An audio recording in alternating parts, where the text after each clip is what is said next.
Thank you, Sweet Chi.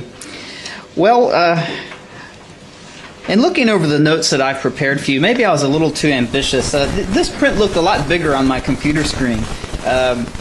Well, I'm actually trying to do two things in one talk in this session.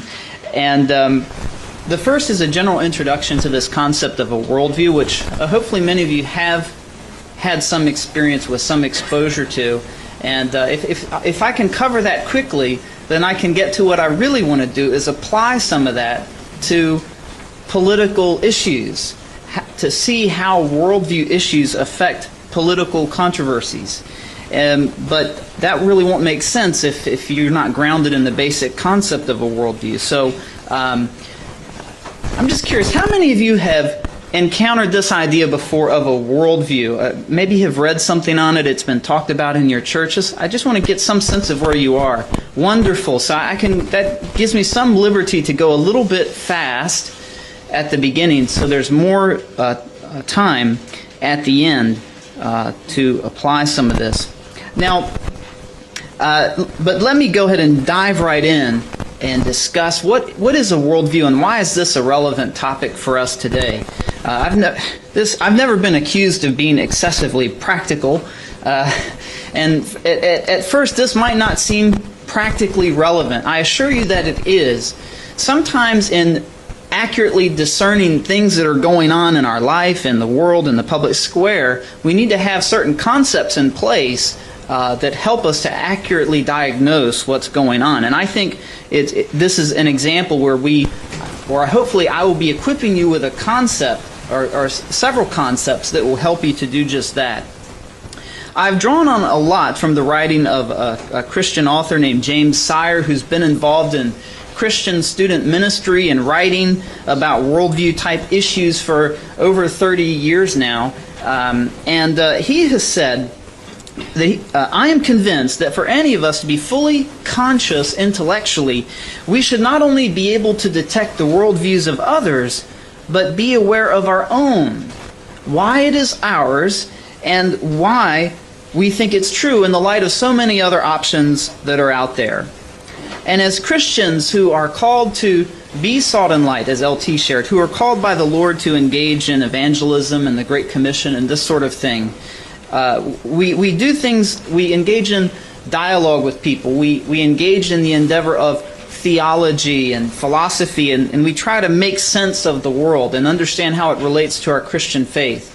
And all of that, this concept of a worldview is very, very relevant. You already know, I don't think I need to tell you this, but it's not enough just to quote Scripture at people in order to dialogue intelligently with them. We need to be able to counter the basic assumptions that they have about the world.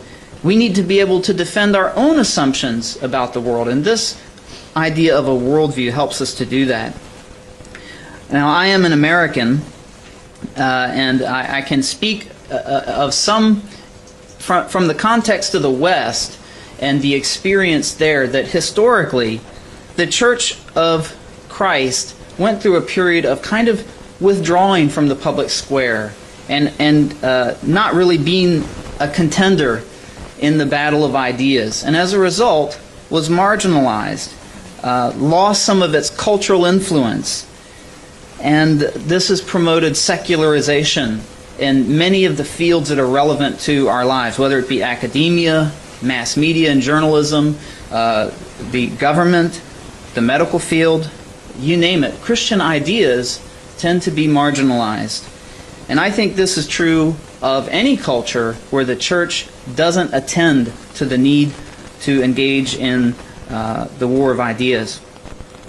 A famous Christian scholar, J. Gresham Machen, about 100 years ago said, "We may preach with all the fervor of a reformer and yet succeed in winning only a straggler here and there if we permit the whole collective thought of the nation or of the world to be controlled by ideas which, by the resistless force of logic, prevent Christianity from being viewed as anything but a harmless delusion." Now today we have the God delusion book, and it's even worse because Christianity is not considered a harmless delusion, but a positively harmful delusion, according to the rhetoric of some of our new atheist friends. So there's a general need for worldview thinking as a part of the Christian life, as part of this attempt to love the Lord our God with all of our minds.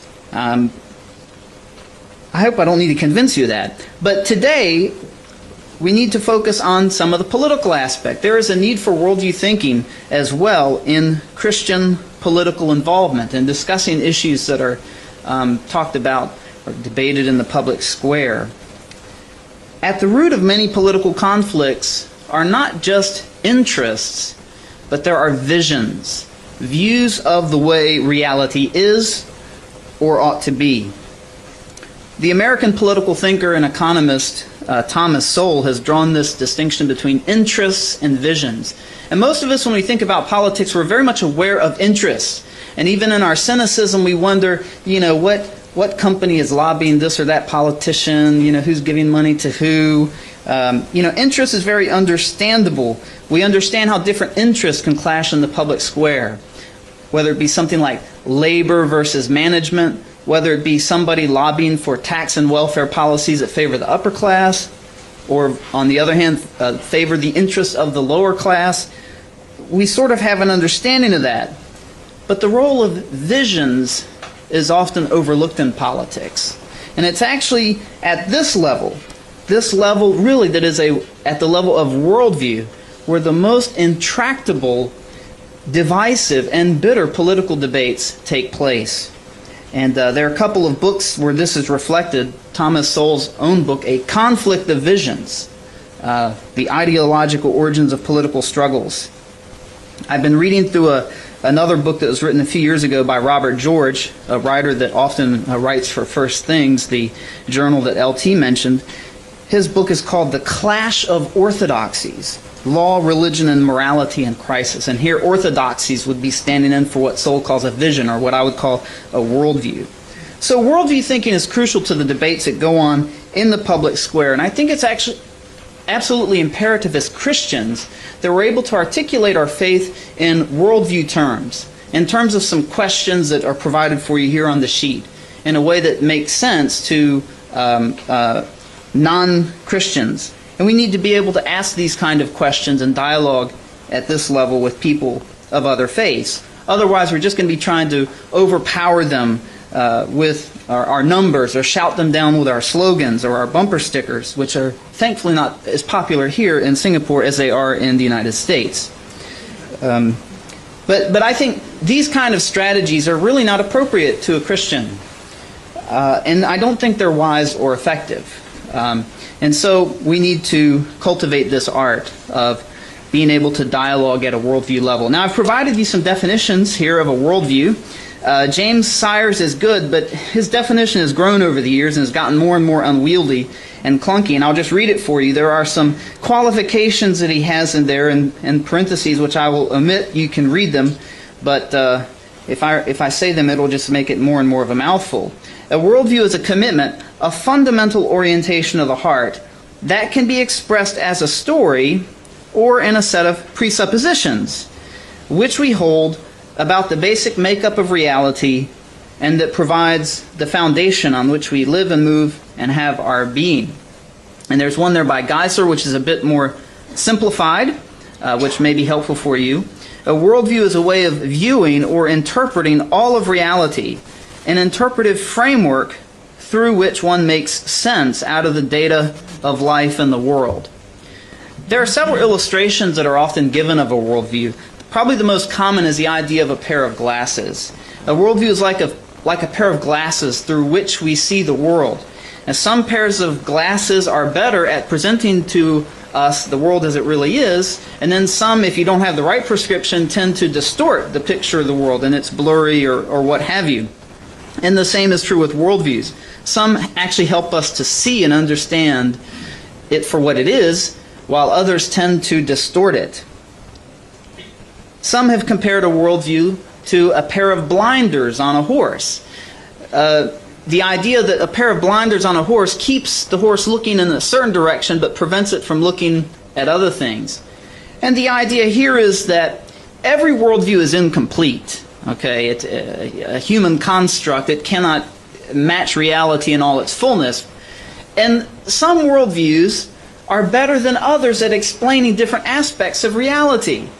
And so what adherents of that worldview try to do is direct the vision towards those areas that it explains well and away from things that it doesn't explain well. Let me give you a concrete example of this.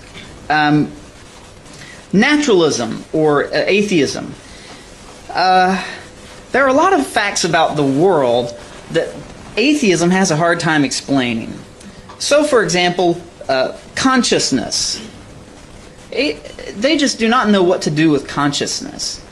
And so, the typical strategy is just not to talk about it very much. Maybe they'll talk about things like, the age of the earth, and therefore we've disproven the Christian worldview. They try to cherry pick the data that's friendly to them and overlook features of the world that are there that their view doesn't explain well, or the existence of moral truths.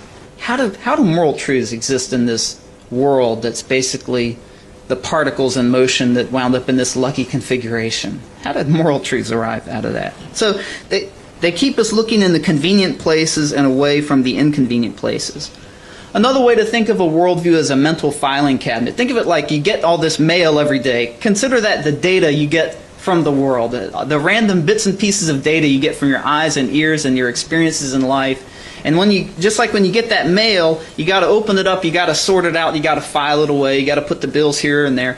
And this is like a mental filing cabinet where it helps us to sort of explain the significance and the relationships between all the bits of data that we encounter randomly through our life experiences. I made that one up. I don't know if it's any good or not, but if it helps you, there it is. Another one I made up, at the risk of taking the credit or the blame, is this idea. Think of a jigsaw puzzle. When you put together a jigsaw puzzle, here, let the pieces of the puzzle represent those random bits of data and experiences we encounter the world. Our worldview is something like our idea of what the picture on the box looks like that helps us put it together. Or you might think in terms of the edge pieces of the puzzle. When you do a puzzle, you take and you find the edge pieces first, and that helps determine for you the structure of the puzzle and helps you see where the pieces fit. These are some just analogies that can help you understand what a worldview is all about and what it's supposed to help us do. Now, many Christian writers on this topic of a worldview have boiled it down to a number of questions. And a worldview, you might say, is the way we would answer some of the most basic and important questions about what life is all about. And I'm going to follow Sire here. I think his way of putting it is very helpful, but there are other people who sort of cut the pie in different ways, but you see some similar elements no matter who you read. And I've always found this helpful, so I'll follow him. And he boils it down into 7 questions, which I've put for you. One of my prime objectives for you today is to remember these 7 questions. If all you can do is dialogue with people in terms of these 7 questions, I think that is tremendous progress. And I want to say something else. You might not know a lot about, say, Hinduism or Buddhism. Maybe you've never read any of their particular scriptures. You've never read the Quran, let's say. But you can still dialogue meaningfully with people of those faiths, even if you don't know as much about their religion, if you can understand something about their worldview. And being able to ask them these kind of questions and dialoguing in this way, as well as explaining your perspective in these kind of terms, I think can be very fruitful enterprise. And I think it's also part of that long process of evangelism where we are relating with people and trying to understand what they believe and present another perspective for their consideration. Well, here are the 7 questions. Let me just read them very quickly, and then I'll come back, I'll make a few comments. What is prime reality, the really real? This, you could say, is a question of metaphysics or philosophy of religion. What is the nature of external reality, the world around us, this podium, the floor that we're standing on, and everything out there? What is it? What is a human being? Very important question. We'll have a lot to say about that. What happens to a person at death?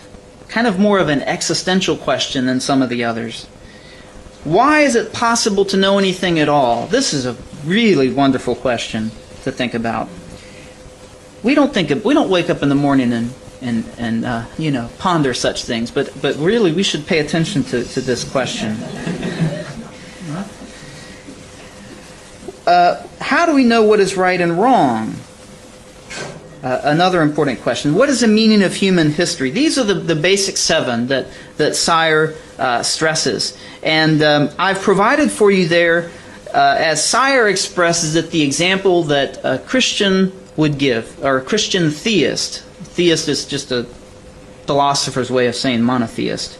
So as Christians, we're all theists, but there are some theists who are not Christians, so these answers are the answers either that a theist or specifically a Christian theist would give to these questions. And you might quibble with some of the ways he expresses it, but I think we would recognize that, yes, generally this is the Christian perspective. Now let me elaborate a little bit on each of these, but briefly, so we have time to get to the good stuff. What is prime reality, the really real? What Sire means by this is, what is the ultimate? What is that upon which everything else depends? That thing that if it did not exist, nothing else would either. And there are some different answers that could be given. I've provided some for you there. As Christians, of course, we would say God. God is the ultimate. If there were no God, there would be nothing else. Some would present it in a more polytheistic slant. They would say the gods. Some would say something like the universal soul or the void. Some would say the particles, or the quantum gravity field, or whatever it was. In the beginning were the particles, and we're quite fortunate. This is actually really very much a religious question, and this underscores for us. Some people like to say, "I'm not religious." And I think they need to expand their definition of what a religion is. In fact, at the core of every worldview is this religious question. Every human being has a worldview. Every human being has a religion. Whether or not it's organized and they go to some church or temple and have their ceremonies, is irrelevant. Some have argued, though, that there are some atheist groups who have their substitutes for these things. But at the heart, it's a religious question. Mortimer Adler has said that more consequences follow for thought and action from the affirmation or the denial of God than any other basic question. At the heart, every worldview has a religious core. Of course, the Christian's answer is that there is a God who is infinite and personal. As Christians, we would say He's triune. He's transcendent, above and beyond the world, but He's also immanent, present throughout, and active. He's omniscient, all-knowing. He's sovereign. Nothing happens without His decree or permission. And He is good. He is holy. He is a source of all goodness, beauty, and morality. All of these things could be unpacked, and book-length treatments given to them, of course. What is the nature of external reality? This is a question of metaphysics or ontology. That is, the study of existence and reality. This is a category that's exceedingly broad, right? And so we would even include things like philosophy of religion, and in some way a sub-branch of metaphysics. You should get acquainted with a few of these philosophical terms. And it's good. Sometimes you recognize someone that says something, hey, that's a metaphysical view. That's a view of epistemology. It's good to be able to make those distinctions. Well, what exists? What is the nature of things? That's the kind of thing that metaphysics studies. And different worldviews would have different answers. Looking at this stuff that we're sitting on and walking on and touching, some people would say, well, it's matter, and actually everything is matter. Or some might say it's spirit, and materiality is a grand illusion that we are all somehow encountering. Some would say that it's created. Christians, of course, would say that. Some would say it's eternal. Interestingly, an atheist would sort of conflate question 1 and 2, because they would say the ultimate is matter, is this stuff, and it's just in a particular configuration now.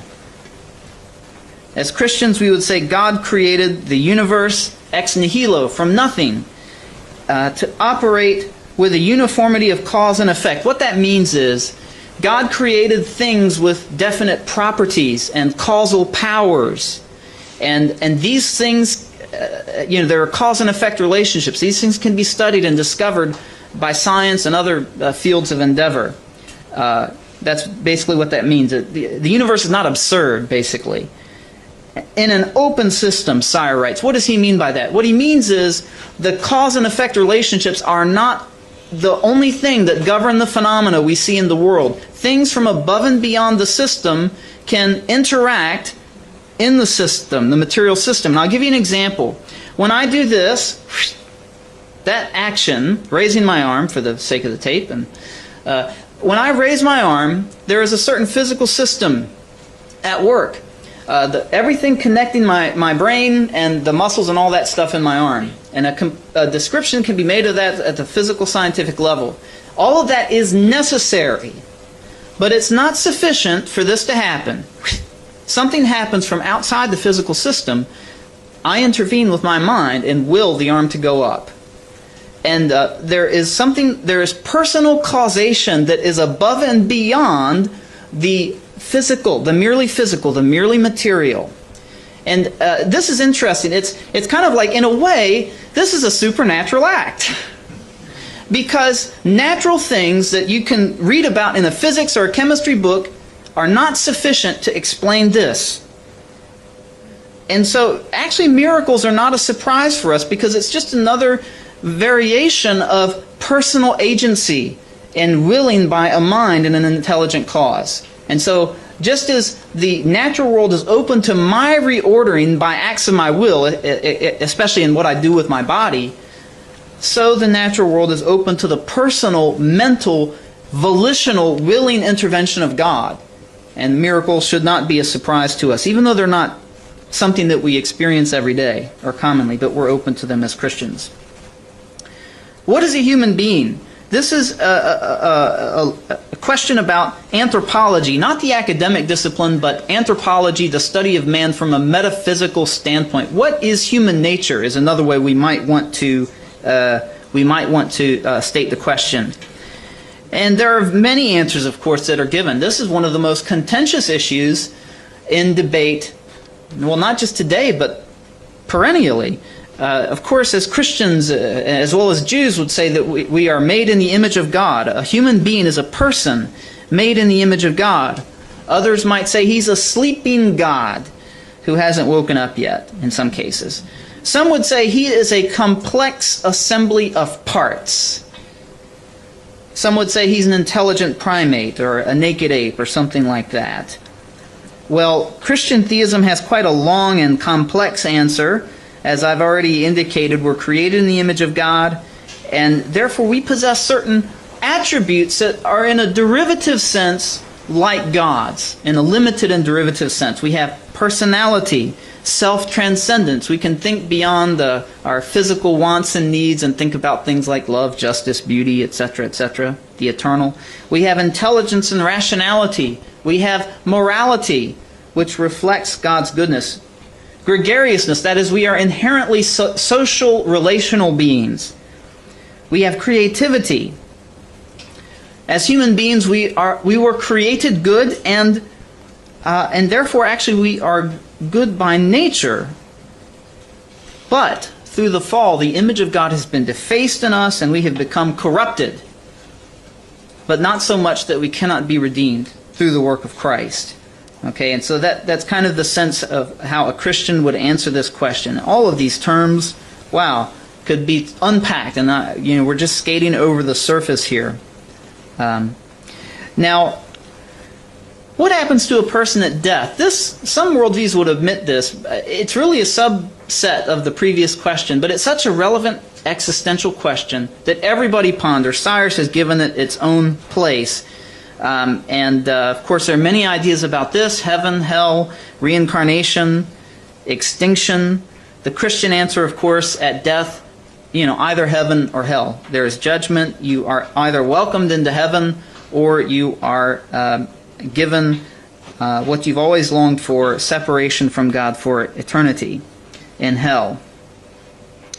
Fifth question, why is it possible to know anything at all? And I want to broaden this question for a minute. This is just one important question that is dealt with in the area of philosophy called epistemology. Not the study of insects, that's entomology. Epistemology, this is a term you should try to learn, right? And basically that's just the study of knowledge. Is there such a thing as knowledge? What is it? What is its nature? What's the difference between mere true belief and real knowledge? How do we know when we have it? How is it possible that there even is such a thing as knowledge? These are fascinating questions, and I want to tell you that there are some worldviews out there that actually do a really poor job answering them, but I think the Christian answer is very plausible, and this is another reason why we should think about it. What are some sample answers? Well, God made us that way. That's basically the Christian answer. God created us in His own image. He created the world around us in a way that's rational, intelligible, and He created us as rational beings so that we could know things. And of course, not just that, there's also the idea of revelation, where God reveals things to us. Not just general revelation, which is kind of our natural knowledge, but God does things like gives prophecies and inspires the Bible and this kind of thing. We can know things. Sire has put it beautifully. As God, we are created in God's image. As God is the all-knowing knower of all things, we are the sometimes knowing knowers of some things. It's really quite fascinating. If you were to think, if the world, I don't think amoebas know anything. There's a great bit of emphasis today, especially by our new atheist friends, on Darwinism and survival value and everything. It comes from our survival value. And, amoebas do quite well, thank you very much.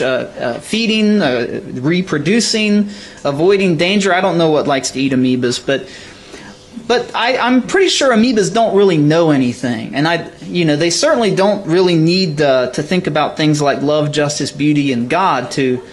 How is it that we're able to know things? And there are certainly many things human beings know that have absolutely no relation to survival value. Ask any high school student, they'll tell you most of the things that they use are practically worthless, right? This is some very interesting questions. And in fact, this question of knowledge, I'm going to spend probably more time on than anything, because there's I would say a view of knowledge that's actually cancerous in the public square today. And we as Christians need to address that. Similarly, question 6, also I think we need to broaden a little bit. How do we know right and wrong? This is a question of ethics and also epistemology. Anytime how do you know, think epistemology. But the question of ethics, first of all, we should ask, why is there such a thing as ethics? Is there such a thing as right and wrong? And if so, how in the world is that the case? In a world that existed of only rocks and cockroaches, let's say, I don't think that would be an ethical world with moral values. How is it that this world is so pregnant with value and acts seem to have this intrinsic character of rightness and wrongness? How do we account for that? This is a question, again, that some worldviews, I think, really struggle with. How is it possible that there's something that's right and that there's something that's wrong? I hope if I have time to address that as well. And then, of course, how do we know? And there are many answers that are given. Sire has put it this way: ethics is transcendent, meaning it comes from above. It's based on the character of God.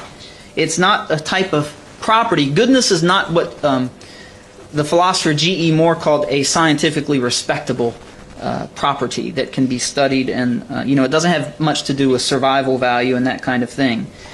But as Christians, we would say that what is good is what conforms in some way to the character of God, and what is evil is what in some way is contrary to the character of God. And then finally, what is the meaning of human history? Some would say it's linear, it has a direction to it, and it's heading towards a purpose. Some would say it's linear and it's heading towards the extinction of the human race and the death of the universe by heat death, using up all the available energy. Some would say it's cyclical and it repeats itself. Some would say, history is meaningless. It's just one thing after another, one meaningless thing after another. Well, as Christians, we certainly don't take that view. We think it is, of course, linear, it has direction, it's not cyclical, but it's a meaningful sequence of events that God, in fact, superintends, and that He is bringing to fulfillment for His own purposes in history. That's our view. We're looking to the new heavens and the new earth, where righteousness dwells and where we shall be with Him forevermore. Certainly that's not meaningless. Well, this is a very brief introduction to the basic concepts and the basic kinds of questions that a worldview entertains. Are you with me? Am I making sense? Okay. Now, I would like to look at some applications of this to the public square and political issues. And the first one I want to deal with, and I don't know that I will be able to deal with all of them, but in some cases there are a couple that I said, boy, it'd be great if I can, but maybe I can't. But I put it in the notes. But this area of knowledge, I want to spend some time on. And there is a certain secular view of knowledge that has had a terrible impact on history and culture. In fact, some of you know, Suichi alluded to some controversy that has arisen in the past few days about this meeting. And there is a website with an article and several responses to the article and comments. And I read through this. I said, wow, this just is amazing. This view of knowledge that I'm warning about, I see here again and again. And I copied and pasted into a Word document. I wanted to use it for the purpose of illustration. But when I put it in the Word document, I realized it came out to 49 pages. And this is just 1 or 2 days ago, and I thought, gee, if I actually read through this, that's 49 pages of worthwhile things that I would therefore have to sacrifice. But maybe someday I'll wade through that and use that. But, I challenge you, track this stuff down. You will see what I'm about to say illustrated in real life time and time again. What am I talking about? Well, let me get into it here. In the 1930s, a European philosopher named Edmund Husserl reflected on Germany's actions in World War I and also in the years that were leading up to World War II, which was everybody knew was coming at this time. And he pondered the question of how was it possible that the most educated society in the history of mankind could have been led so easily into some of the most barbarous actions and values that the world had ever seen. And as a result of his reflections, he wrote this book, The Crisis of European Sciences, and he gave his verdict. And he said, basically, the answer to the question is this: the Germans had come to accept a certain view of knowledge and the limits of knowledge. And basically, the hard sciences, which use empirical methods of study, that's the only source of knowledge we have about reality. There's no such thing as non-empirical knowledge, basically. And this viewpoint or something similar to it has gone by various names with some subtle differences between them through history. Sometimes you might see a term like empiricism, which is probably the most general term from empirical. There's only empirical knowledge. Sometimes you might see a term like logical positivism or positivism, which is a more narrow form of it. Another term that's very relevant that I think to use today is the term scientism. And the idea here is something like this, that science is what gives us knowledge, or is the only source of knowledge. Or in a weaker form you might say, okay, yeah, there is some knowledge in other fields, but science is the exemplar, the supreme, the paradigm case, if you will, of knowledge.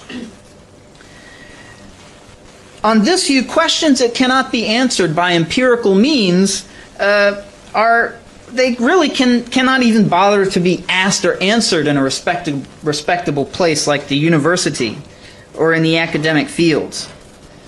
But it turns out these are the most important questions of all. In most cases, these are these worldview questions that I just took you through. Is there a God? Is there life after death? Is there right and wrong? What ought the education system teach our children? These are questions that are not going to be resolved by empirical means. Now, Germany no longer believed there was knowledge in these areas.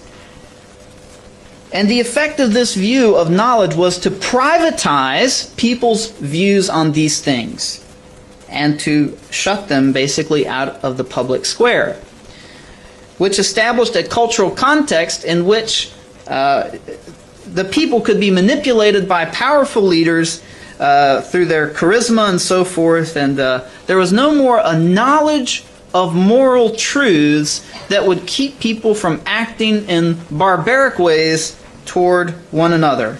And these are things people would not have ordinarily done until they had lost this knowledge of things like morality and how ought human beings to be treated. This was the diagnosis of Husserl. In the 40s, another thinker named Petirim Sorokin picked up on this, and he wrote a book called The Crisis of Our Age. And what he said is, cultures that have this view of knowledge that Husserl spelled out are what we can call sensate cultures, as opposed to ideational cultures. Sensate cultures only believe in the reality of the sense-perceptible world, either what can be seen, heard, touched, tasted, what have you, or things that in the past that have, and we've written records. So I mean, it's not just the present. I mean, but it's things that are sense perceptible or have been sense perceptible to someone that's left a record of it. And that's all there is to reality. Ideational cultures, on the other hand, says there's more to reality than the material. The immaterial realities are, well, they're real. And these include things like the soul, things like moral values, the mind, consciousness. None of these things are material, and they are real, and they are important, and they are worthy of being studied and debated and discussed. And these are things that can be rationally believed and known. And that's very important. By the way, it's one thing to believe that there's a God that exists. It's another thing to believe that there's a God that exists that can be known, as opposed to merely believed or hoped for. Sorokin said that sensate cultures don't tend to last very long in historical terms, because their worldview, or at least the worldview that's acceptable in the public square, does not really justify what's necessary for human flourishing. They can't talk about value in any way, or about any of the things that really matter, because these things cannot be measured empirically. And today I want to tell you that many Western cultures are thoroughly debased, sensate cultures today. What does that mean for us as Christians? Well, I think a crucial task for us as Christians is to attack, maybe that's too strong a word, but definitely challenge this view of knowledge, and to defend the idea that there's such a thing as non-empirical knowledge. There is such a thing as moral and religious knowledge that has a right to be spoken and heard in the public square. And I think to do that, one of the things we have to do is renounce some of the anti-intellectualism that has crippled the church historically. And LT has spoken to that a great deal, and I don't need to elaborate much. But one thing I would like to say is there's a widespread misunderstanding about the relationship between faith and reason that our unbelieving friends have, and they criticize us for it. But unfortunately, some people in the church have this same understanding. And we need to change our thinking on this quite seriously. There is this understanding of faith, and you will see it in Hollywood movies. Even in Hollywood movies that think faith is a wonderful thing, like M. Night Shyamalan's movie Signs, which is really not about aliens, it's about faith, one man's loss and regaining of it. But even in this movie that's very sympathetic to faith, there is a view of faith that it's a blind act of the will to believe in something independent of reason and regardless of the evidence. It treats faith and reason as polar opposites. Faith is believing what you want to believe, independent of reason, maybe even against the evidence. It's that gritting the teeth, closing the eyes, and leaping into the dark. You know, at a Christian meeting, the Christian philosopher J.P. Moreland was speaking, giving reasons, evidence for God, meant to encourage people in their faith. And the woman during the Q&A time objected and said, "But if you prove the existence of God, you will not leave room for faith. Where is faith?" And he responded, "You know, if that's really the way you think, you should go home and pray that all of the evidence for God would be disproven, and thereby leave more room for faith. See, this is just a mistaken presupposition that these are polar opposites. The atheist Michael Shermer, maybe it's better to call him the skeptic. I think he would prefer to be called a skeptic. Had a debate with Christian philosopher Doug Geivett. And he was shocked that Geivett was giving all these evidences and reasons for believing in God. And Shermer said he always understood religious belief is based on faith, and the kind of faith I'm talking about here. To prove one's faith is somehow oxymoronic.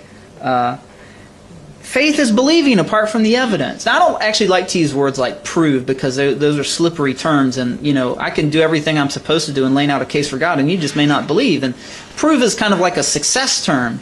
If I give the one case to you and you don't believe it, I haven't proved. And if I give the same thing to you and you believe I've proved, then that's. But I think we lay out a case. Okay, we lay out a case. The biblical understanding of faith is it's the power to act in accordance with the kingdom of God. It is a personal trust that we have reason to believe is true. It's a personal trust in a person whom we have reason to believe is true. Quite frankly, we should have reason to believe that Christianity is true before we commit our lives to it. When we think about the Bible and how to interpret it, we should have reason to believe that our interpretation is correct before we commit ourselves to it. And quite frankly, in some of our Sunday school teachings and in our sermons, we need to target the mind as much as we do the will and the feelings. Well, we've got to restore this correct definition of faith in the church. And we have to be careful about what we say in the public square. We have, I think, have to acknowledge that this understanding is present in the public square about faith. And it's entrenched. And it identifies it with blind faith, really. And when you combine this view of faith as blind faith with empiricism and scientism, the view that only empirical truths are possible, what does that do to us? Well, this combination effectively excludes us from meaningful participation in dialogue in the public square. We don't have knowledge, we just have blind belief and mere opinion. How do we respond? Do we try to teach the secularists, no, what we mean by faith is, and say something like what I said earlier? Actually, I think that's a waste of time. I don't think we will ever succeed in that. Better, I think, let me just encourage you and counsel you strongly as I can, don't use the word faith in the public square. It's totally counterproductive. Don't even say the word faith, because what you're communicating, even if you're thinking of it in the right way, what you're saying is certainly not what they're hearing. So from a strategic point of view, I would drop that kind of language. You're just playing into their hands and contributing to your own marginalization. Use the terminology of knowledge. Use words like reason. Use words like evidence. Use words like, here's an argument. This is a conclusion. These are my premises. What are your premises and assumptions? Build a case for, not just generally our worldview, but we might be arguing about a specific issue, let's say. Build a case for these moral truths and present it as more plausible than alternative views. And I think our case is rationally superior to these other views. And therefore, they should be heard. There is such a thing as moral and religious knowledge, and therefore they should be heard in the public square and should have some cultural impact, even impact on law. Now, when we look at secularism a little more closely in its view of knowledge, and we look, for example, at Singapore, one thing I can tell you as an American is that secularism in Singapore is not as virulent as it is in America. Now, Singapore does have some stringent laws on free speech, no doubt about that, and freedom of the press. But in the USA, the secular ideal is what Richard John Newhouse has called the naked public square. And that is that it's utterly devoid of religious influence. In Singapore, it's a little bit different. In the U.S., religion is okay as a private hobby. Singapore, religion has a place in the public square, and it's something like We have this beautiful multicultural, multi-religious mosaic, this beautiful quilt, if you will, and we all have our little patch on that quilt. And, Christmas time, you expect Christian symbols and all kinds of things to be all over the place, just as in the time of Ramadan, it's true for the Muslims and so forth. Well, in the USA at Christmas time, oh my goodness, what will break loose if a creche, a nativity scene is on public property. That's a difference between the naked public square and what goes on in Singapore. But regardless of these specific versions of secularism, one of the things that secularism does is it tends to hold that religion and its beliefs must be limited to a prescribed place, a reservation. Some might say a cultural ghetto.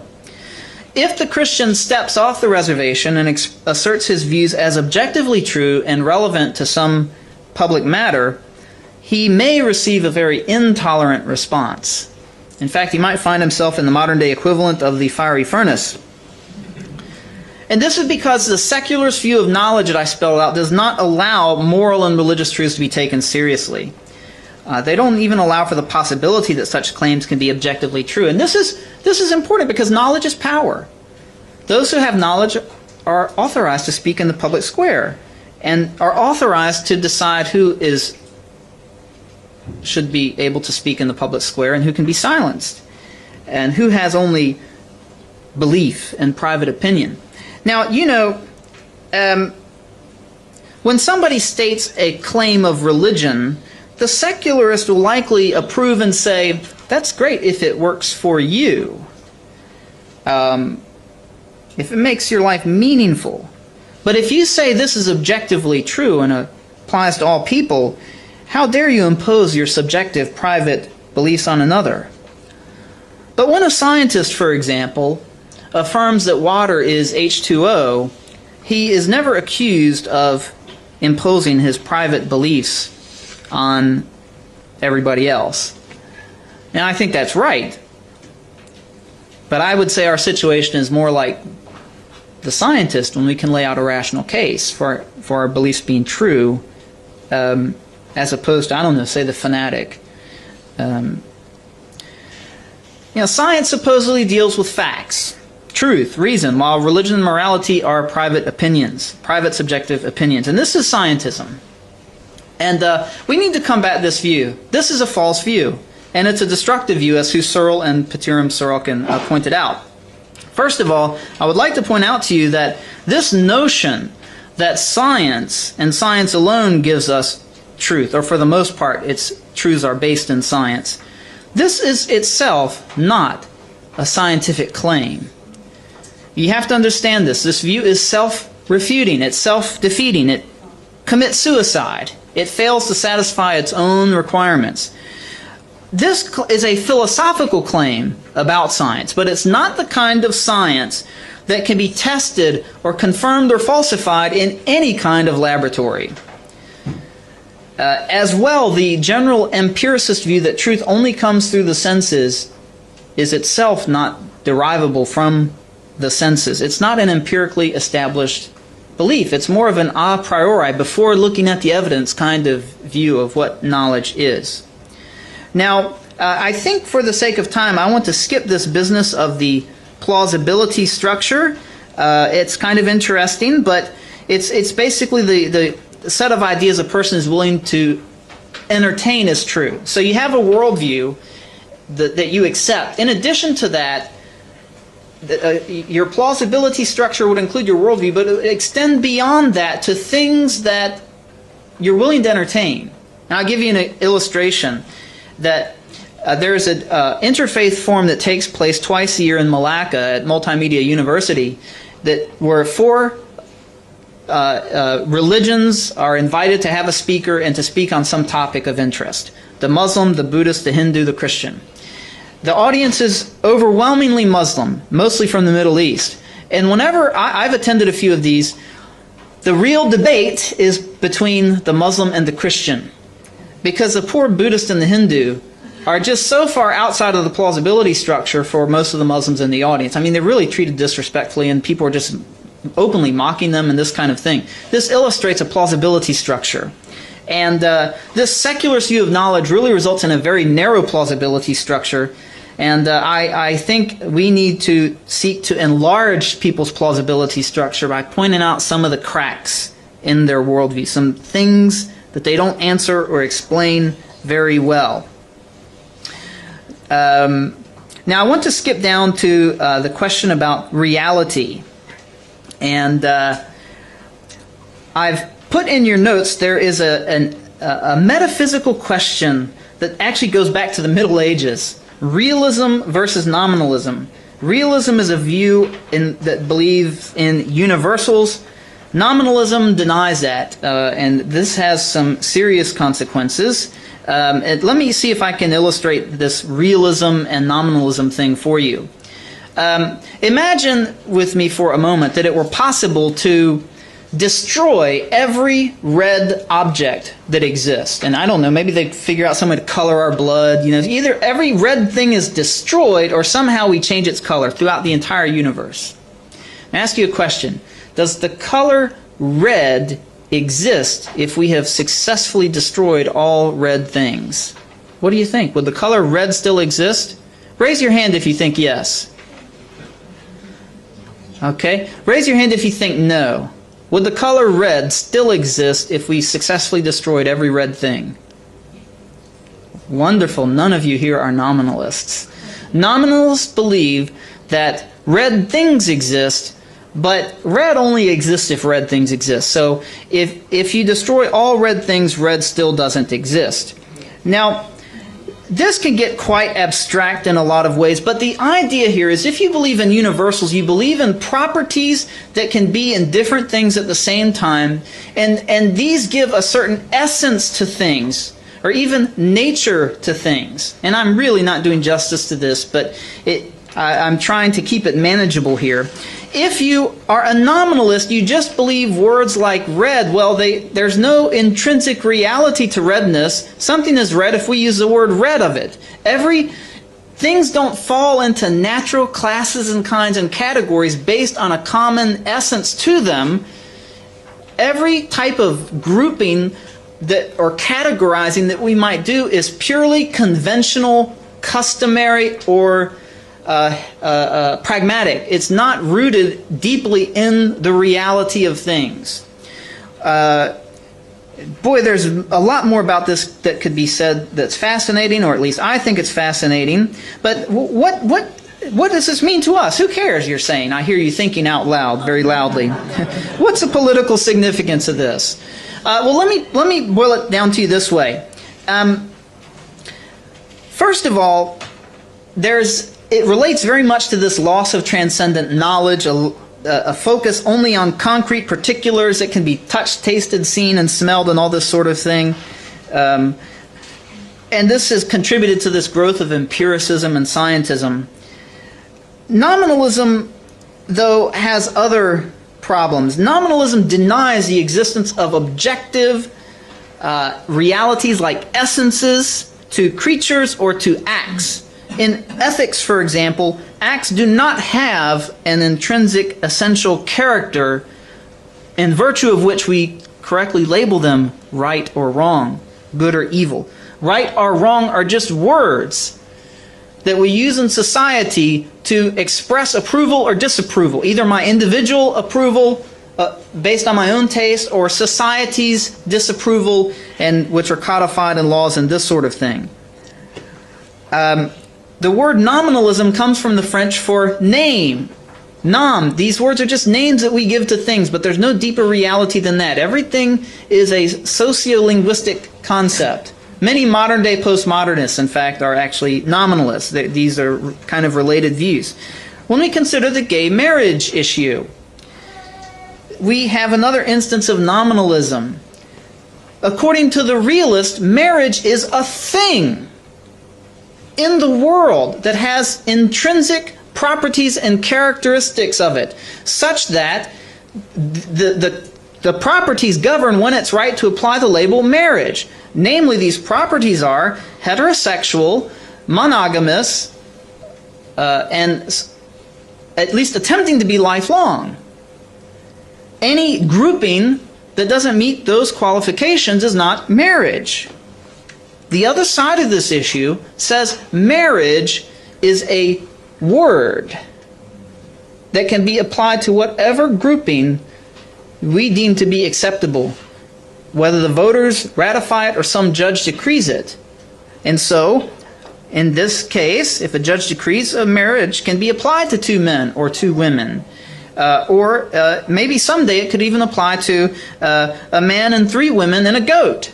Now, if you have a problem with that, you're not only a homophobe, you are a speciesist. Speaking of species, for free, I'll give you one more application of this. Nominalism denies an essence that defines creatures. And so if you think about Darwinism and Darwin's book, The Origin of Species, actually Darwin really didn't explain the origin of species. On his view, he obliterated species altogether from reality. Species is just a word based on convention and linguistic custom, and certain animals have some resemblance to each other, but it's not rooted in any reality deeper than that. Because in fact, our ancestor is some, one-celled organism. Groups of animals that resemble each other, we just apply this word, species, to them for convenience sake and for classification purposes. Darwinism is really nominalism applied to the biological sphere. Well, there's some crazy abstract stuff in there, but look for this. When things are treated as mere words, and I see this big time in the gay marriage debate. How am I doing on time, sweetie? When am I supposed to finish up here? Well, about 12. It's 12:05. Okay, great. Now, I'm actually doing this is not bad. This is not bad at all. Now, another vitally important question besides what is knowledge that we need to reflect on as Christians is what is a human being? And I would like to bring to your attention 2 recent treatments that have some moral and political implications. And the first is, I've already mentioned Thomas Sowell in his book called The Conflict of Visions. And he spells out 2 visions, the constrained versus the unconstrained visions. And here he says, look, our most deepest political struggles are not conflicts of interest, but conflicts of visions, views of how reality is or ought to be. And in the unconstrained vision, we have an optimistic view of human nature. And human, maybe perfectibility is too strong a word, but something approaching that. It's a belief that if only the right political and economic circumstances were arranged, mankind will achieve progress. Progress is a favorite word of people holding the unconstrained vision, and many like to describe themselves as progressive. We can eliminate many human problems. We can establish fairness and equality. But for this to happen, and a certain enlightened group of people that are possessed of this wisdom really must sort of impose this from the top down. Our best and our brightest, you might say. There's little patience with decentralized, messy processes like the free market and the rule of law and constitutional government. These things only permit slow and piecemeal reforms rather than revolutionary, progressive, sweeping reforms that we need urgently. The constrained version looks at things differently. It's a pessimistic or tragic view of human nature as deeply flawed in a way that cannot be fixed by the right political and economic arrangements. And on this view, it's necessary for government to acknowledge those flaws and accommodate them in an attempt to mitigate them and just prevent the potential for harm from fully being realized. The best way to do this is through decentralized power, or as adherents to this vision would call it, freedom. And things like the free market, the rule of law, and constitutional government. And piecemeal reform is really the only kind that is safe. Reform should be slow, incremental, and piecemeal. There is a great distrust of visionary schemes implemented by elites, which in fact can lead to great harm and loss of freedom and fail to solve the problems that they were intended to solve. Sowell is himself a proponent of the constrained vision, he refers to the unconstrained vision rather sarcastically as the vision of the anointed. He describes it as a quest for cosmic justice. In his view, this cannot be realized on earth, but can lead to great harm. On earth, there are no cosmic solutions. There are only trade-offs of cost and benefits. Now, Soule's analysis illuminates history as well as current events. If you want to look in history, you see the unconstrained vision as a motivating factor, for example, in the philosophy of Jean-Jacques Rousseau, the French Revolution, most perfectly perhaps in communism. The constrained vision is seen in the philosophy of people like Edmund Burke, and it was the vision of the American founding fathers. Unfortunately, not of many of its politicians today. It's an accurate generalization to say, it is a generalization, but I think it's a fair one, that the constrained version animates the political left. I'm sorry, the unconstrained version animates the political left, and the constrained version animates the political right.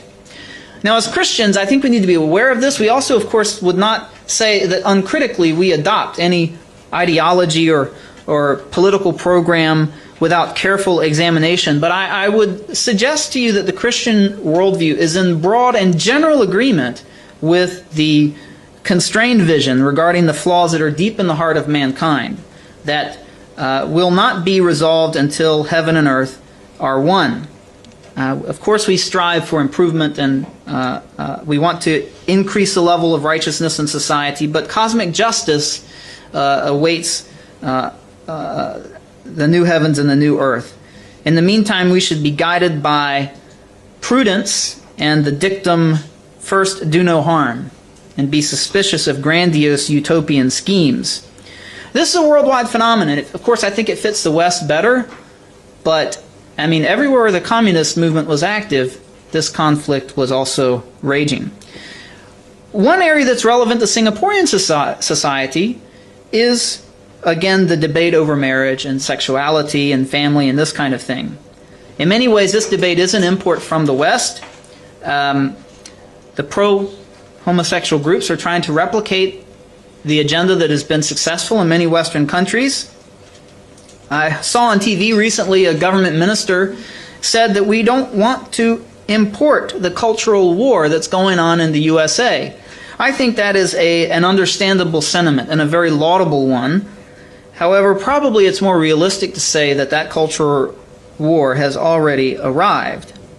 Just because it's going on quietly doesn't mean it's going on. After all, subversion is a tactic of warfare, even if it is quiet and below the surface. And if one side is fighting, well, that's a war. And if the other side isn't doing something, then, well, I guess it must be losing. In this age of global interconnectivity that we live in, you can no more keep this out than you can keep out H1N1.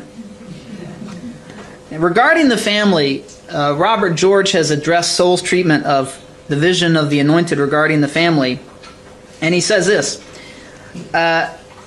Soule's account of vision and its role in political life and the creation of social policy helps to explain the tendency of contemporary elites to shift power from the people and their elected representatives to electorally unaccountable bureaucrats and judges. In the vision of the anointed, most people, inasmuch as they fail to share that vision, are more or less benighted. As such, they simply cannot be trusted to exercise political power justly, or for that matter, to judge accurately their own interests. Because they do not understand the social construction of gender, for example, they cannot be expected or permitted to make social policy regarding women and family life, even if they are themselves women. In their benighted condition, they will view traditional maternal and paternal roles as natural, rather than socially constructed, pernicious, and subject to reform. So the task of making family policy, the anointed believe, must be undertaken by properly educated people whose consciousnesses have been properly raised. That is, by the anointed themselves. In the unconstrained vision, family is a social construct that's open to redefinition by the enlightened elites. Family, gender, sexuality are not bedrock facts about the world. There are specific properties that define these things. that are relevant to their definition. These are just words that can be applied to things in accordance with the vision. Only the prejudices of the benighted on this view would have an objection to two loving men getting married. Now I want to bring one more thing to your attention about the human being. The stuff on morality and right and wrong, I think the notes are sufficiently clear. But I want to bring to your attention this work by J.P. Moreland and Scott Ray in this work, Body and Soul. I want to share with you an illustration that a friend shared with me that he uses quite often that's pertinent to abortion and related bioethical issues. Imagine you're washing the dishes at the sink one time, and your child comes behind you and says, "Mommy, can I kill this?" And supposing you can't turn around far enough to see your child, very likely you're going to say something like this: "Kill what? What is it?" If your child wants to kill a spider or a cockroach, it's probably okay. If it's a neighbor's puppy or, the baby's sister, it's probably not okay. The question, "Can I kill it?" is very deeply related to the question of, what is it? The moral debate about abortion, for example, and euthanasia, hinges on what is the unborn? What is the elderly person or the person that's in a coma? What is it? This illustration captures a truth that really is at the core of this book, Body and Soul. And the gist here is this, that ethical questions are tied to metaphysical questions. And you can't treat them in an isolated fashion. It's impossible to argue about an ethical issue without assuming a view of what a human being is. And usually such views are not argued, but they're hidden assumptions that are smuggled into arguments. Now we, as Christians, it's inadequate, I think we need to recognize it's inadequate to argue about ethical issues without getting down to these metaphysical issues.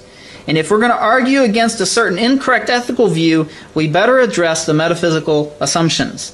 And you've got to change the way you think about these ethical issues and deepen your metaphysics. And that's why I want to bring this book to your attention. I can't do justice to it here, but it's a model example of this. For the first half of the book, they analyze the question, what is a human being? And lay out a very sophisticated case for, what is a person, laying out the traditional Christian view of a person as a substance, not just a collection of parts that are put together in a certain way. Oh my son is telling me I need to shut up soon. I can take people yawning, but that's a veto right there. But people are not just a body. And this view, the failure to defend this view of the human being has had disastrous consequences on Christian theology and also in the public square. And I want to tell you this is a difficult book in places, but I would suggest to you that this is a book, I can think of, you read Jim Sire if you're unfamiliar with the concept of a worldview. If you want to get to an applied level, I can think of no more serious exercise than for a Christian study group to take a book like this, and there are other books, but this is one that I'm particularly, I've been particularly formed by, let me put it that way, that should be read, and in the difficult places, reread, and discussed with friends. It should be labored through, studied, and marked in with pencils, and discussed in small groups, even for years if that's what it takes to master some of its arguments. That's what it takes to sharpen some of our arguments such that we can be effective in the public square. But that's kind of the basic idea, reflecting on what a human being is and then applying that to the ethical issues. And speaking of ethical issues, in your notes I have some things there about ethical truths that we can know, but I'm out of time, and I hope the notes are self-explanatory there. And I would like to allow, I think maybe we have just a few minutes for questions and answers, and so I'll open it up to you if I can be of any further help to you.